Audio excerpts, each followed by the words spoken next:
What's up everyone, welcome back to my channel, and for today's video we'll have another unboxing of an order I got from Lazada. Let's begin.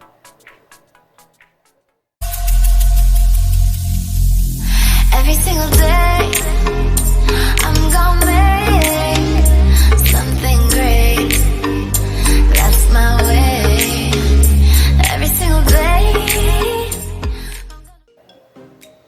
Okay, so it's been more than a month since nag-quarantine, no? So, and I think all of us has this same problem regarding atong buhok nga murag naglasang kabaga. Look, taas na kayo akong buhok, and normally di na ako na siya palapason sa kanong dere.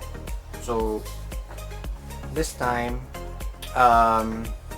nangukay ko sa Lazada and Shopee, and luckily I found an item nga to help us deal with this situation. So what I have here today is an item I got from Lazada. I just received it very recently, and so together let's unbox this item and let's have a short product review. Alright, let's begin.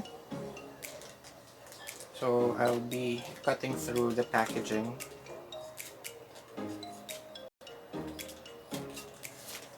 By the way guys, so comment down below if same tag problema regarding sa kanang labong na kayong buhok. Okay, closed ang mga barber shop, ang mga salon, and I think ang mga ladies kay kinakansel itong pakot-kot sa inyong mga tiil. Okay, it's been more than a month now. So to help us deal with the situation, in-order ko hair clipper. So let's see. I'm cutting through the bubble wrap, and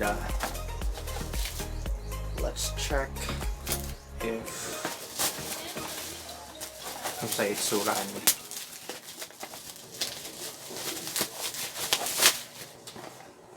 Okay, so for the packaging, medyo kuwan siya gamay, kanang dented sa likod na ay slot, but hopefully this won't affect the quality of the product inside as I tear the pita.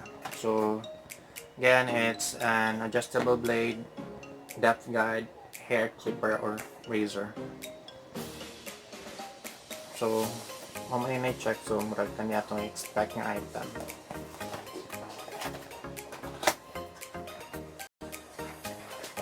Okay.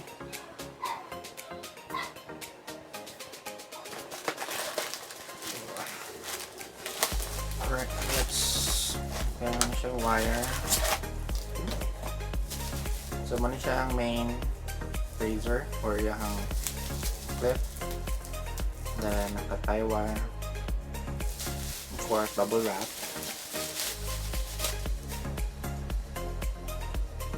Looks nice, looks decent, and kani siya na siya mag-protector sa iyang blade. So nakitangtangan na nimo siya para wala siya ang mukat sa imong buhok. So it's 9 watts and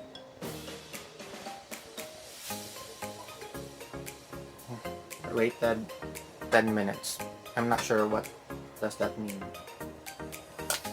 Anyway, let's further check sa mga inclusion sa packaging. Okay. So it sets of kuan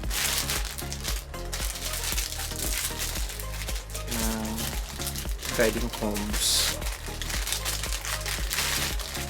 Siya instruction guide.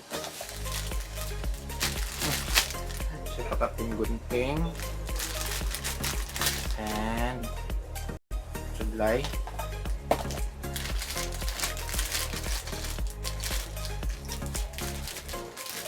And then four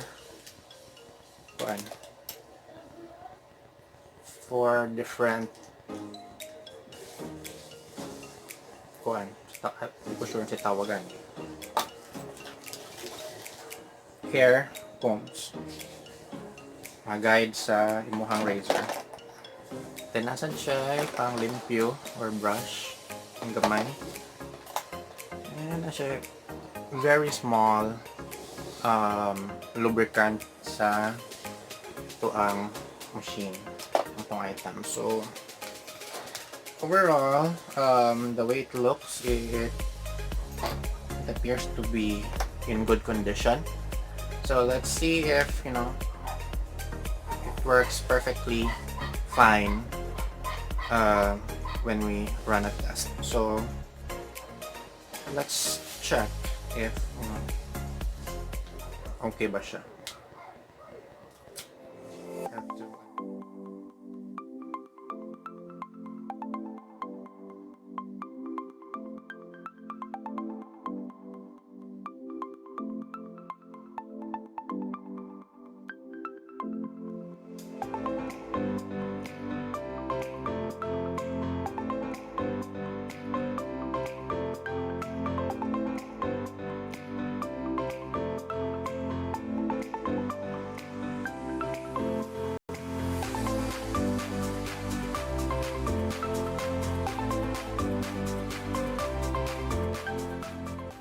Have to tie. Okay, pasensya na di ay if saba kayong silingan. Normal na siya. So ako nang na-plug, and then nadiri ang power button. Ganitang kanan. Let's see.